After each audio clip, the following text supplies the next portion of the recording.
मंदिरामध्ये पूजा सुरू आहे।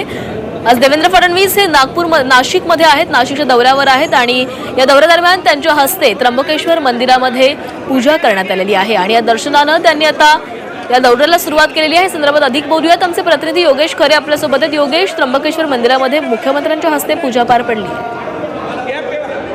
कुंभमेळ्याच्या दौऱ्याला म्हणजे कामांना सुरुवात करण्याआधी त्र्यंबकेश्वराचं दर्शन मुख्यमंत्री देवेंद्र फडणवीस यांनी घेतलेलं आहे।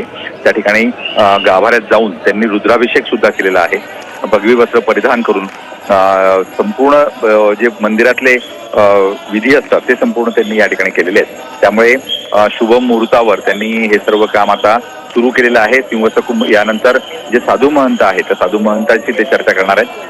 साधू एकूणच इथल्या ज्या अडचणी आहेत त्र्यंबकेश्वर मधल्या त्या त्यांच्याकडून जाणून घेणार आहेत। त्र्यंबकेश्वरामध्ये शैव आखाड्यांमध्ये सुद्धा एकमेकांमध्ये खूप मोठ्या प्रमाणात स्पर्धा असते, त्यामुळे त्यांच्यातलं पण जे काही हे आहेत अडचणी आहेत त्या समजून घेणार आहेत आणि त्यानंतर ते कुशावर्तावर जातील। कुशावर्ताचं तीर्थ या ठिकाणी प्राशन करतील आणि त्यानंतर नाशिककडे ते रवाना होतील। एकूणच आजच्या दौऱ्यामध्ये पूर्ण दौरा हा कुंभमेळ्यासाठी देवेंद्र फडणवीस यांनी ठेवलेला आहे।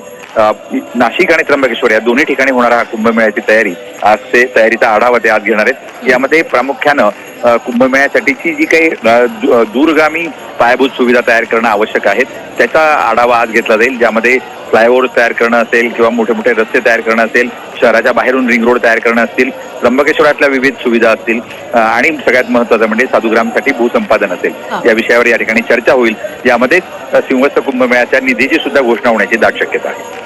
नक्कीच योगेश, धन्यवाद तुम्ही दिलेल्या सविस्तर माहितीसाठी। तर कुंभमेळ्याच्या तयारीचा आढावा घेण्यासाठी आज बैठक आहे आणि या कुंभमेळ्याच्या कामांना सुरुवात करण्याआधी देवेंद्र फडणवीस यांनी त्र्यंबकेश्वराचं दर्शन घेतलं।